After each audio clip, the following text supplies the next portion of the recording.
not surprisingly, I want to talk about the noosphere. So what is the noosphere? Well, I should know because I wrote the page on the Human Energy website, what is the noosphere? And I even wrote an academic paper that contains what is the noosphere, planetary superorganism, major evolutionary transition, and emergence. But today I want to take a slightly different axis and to try to situate it with other global future narratives, which are the Anthropocene, the technological singularity, and Gaia. So the noosphere, as we've seen, can be seen as an evolutionary stage of the development of planet Earth, from the geosphere to the biosphere, and now the newly emerging noosphere. But this sphere idea is actually reducing. It's more than that, we'll see. So everything starts in the 1950s with the Great Acceleration. So what is the Great Acceleration? It's this moment in time of the evolution of humans where everything starts to accelerate dramatically.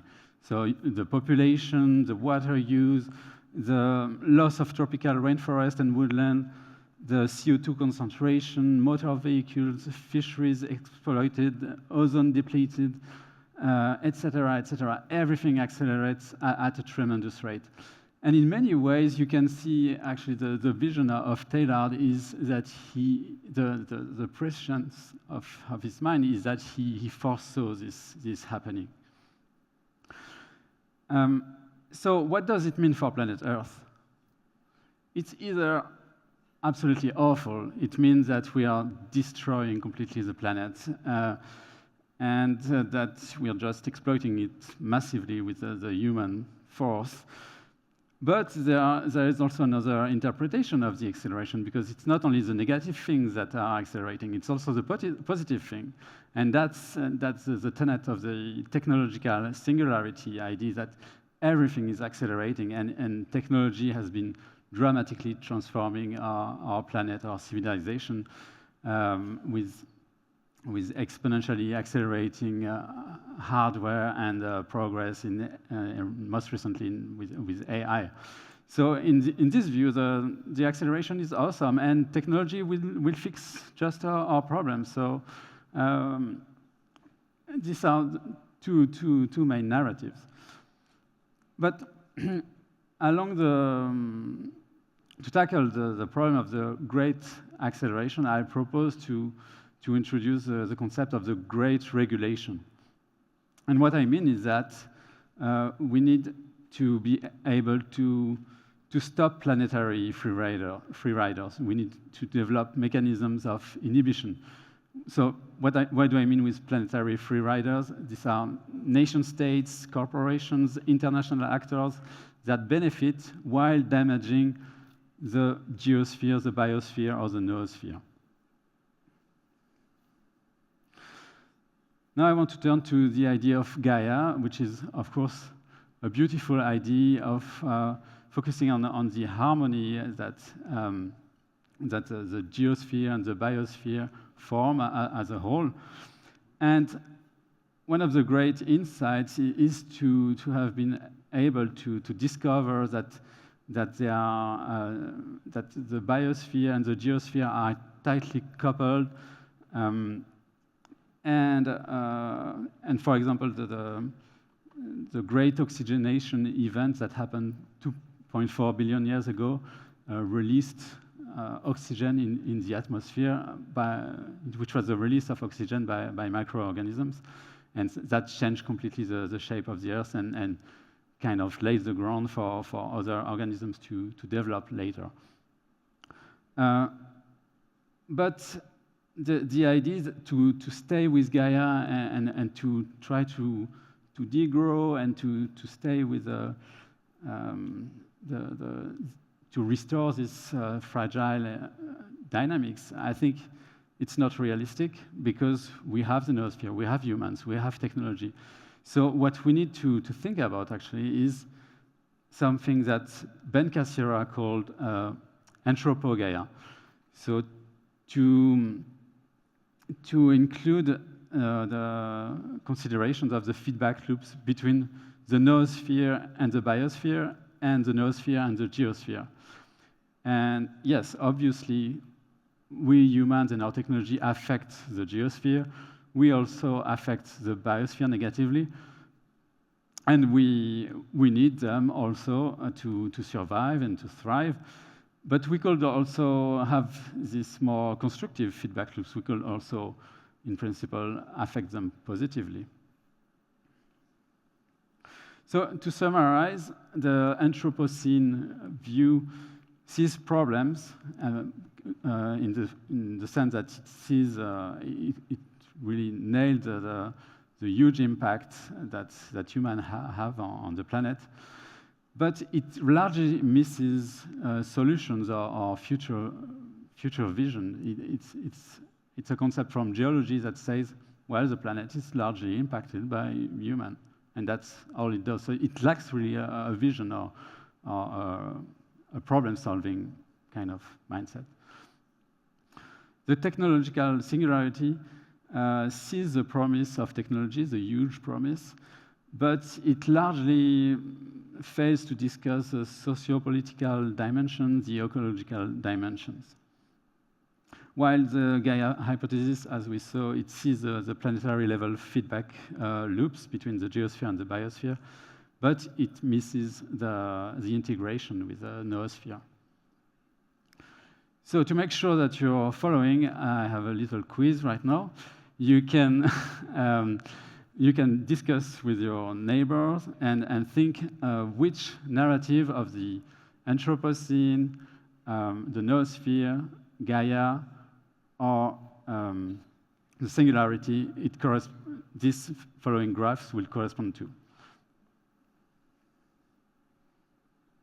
So, yes, good answer, Anthropocene. Next one. Singularity, great.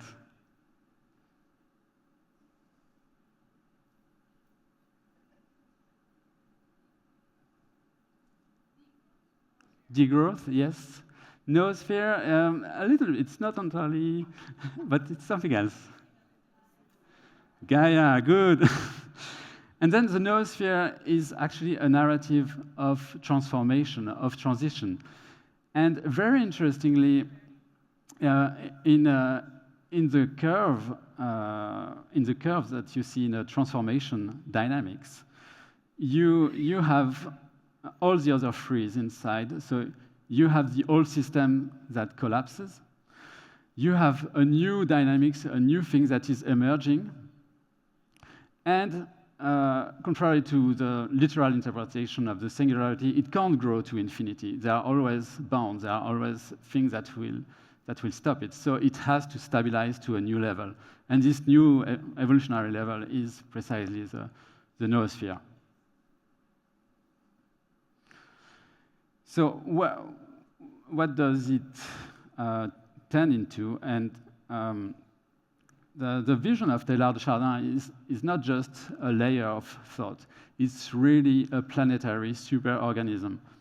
In his most detailed paper about the noosphere, which is called The Formation of the Noosphere, a plausible biological interpretation of human history, he lays this out in great detail.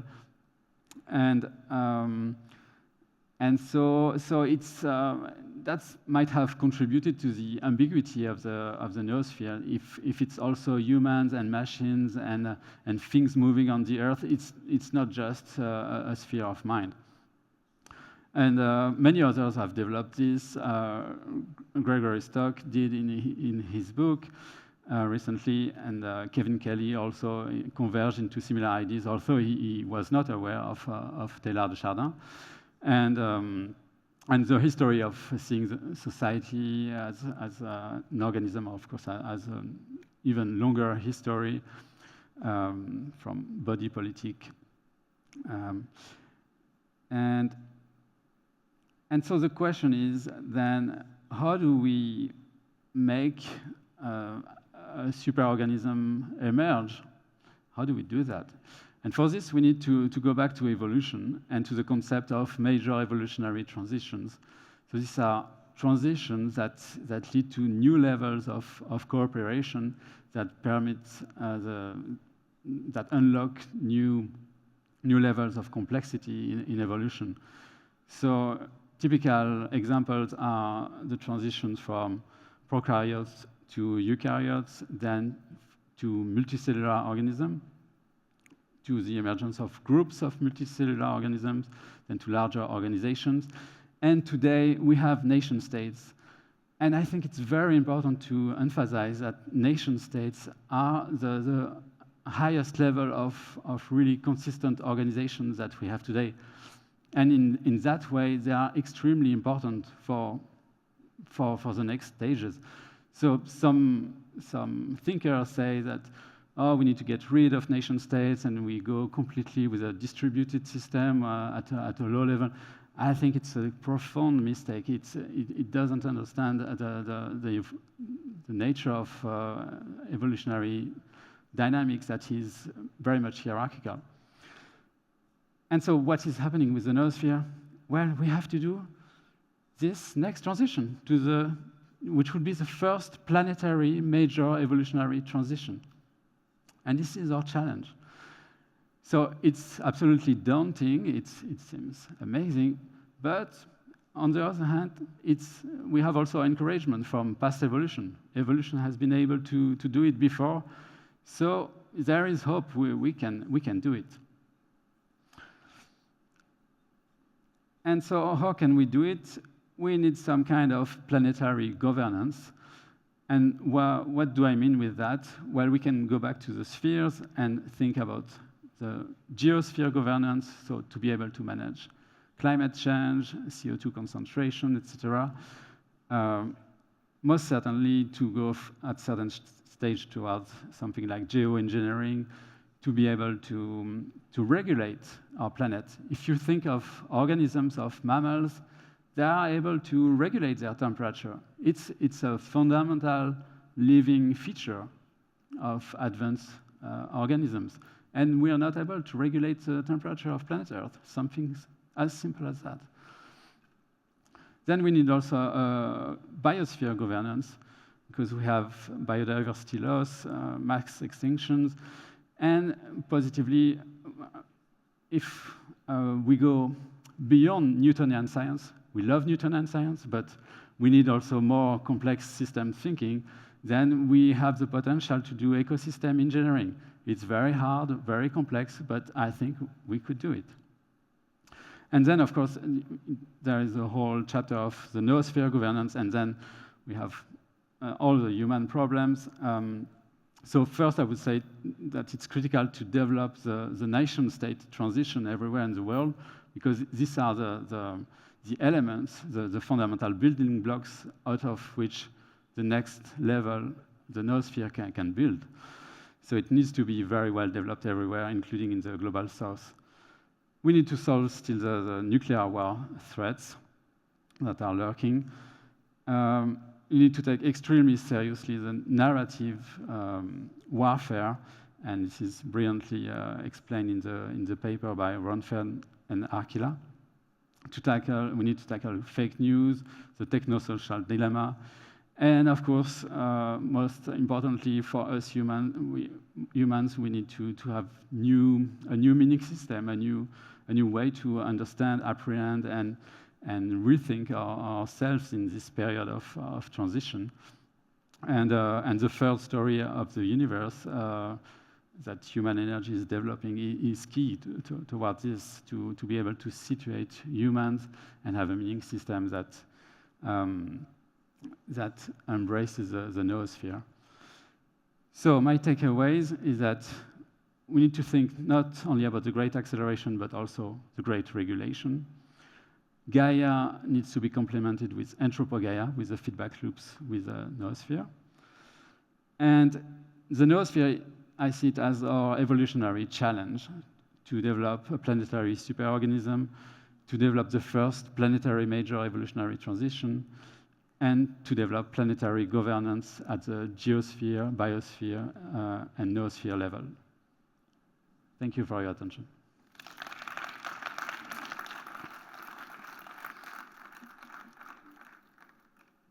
So there's still time for a few questions for Clément. Je dois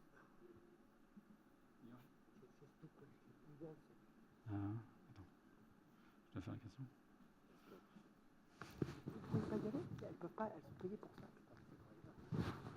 Thank you. Clément, it was a wonderful presentation. Thank you very much. A quick question that I had is, so you have, what I'm seeing is that you've got these multiple interlocking layers, and each with sort of various growth rates. Some of them exponential, some of them having like a sigmoid and S-shaped growth curve, etc.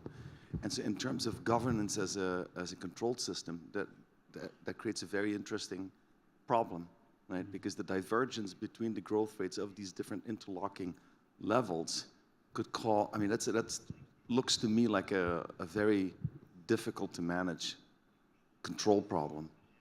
So I'm wondering if you had any, the other thing is we don't know whether things are exponential. Like for example, in the case of the singularity, people, I mean, there's been quite a bit of discussion about, I mean, things look exponential before the inflection point of a sigmoid, right? And so we don't know whether in the next 5 or 10 years that will actually be exponential growth. It could just as well level off. And so in terms of a control system, that, I mean, it makes things really complicated and looks like an almost impossible to solve problem. So that's my question. You know, how do you see us managing these various levels, each with their own growth rates? Yes.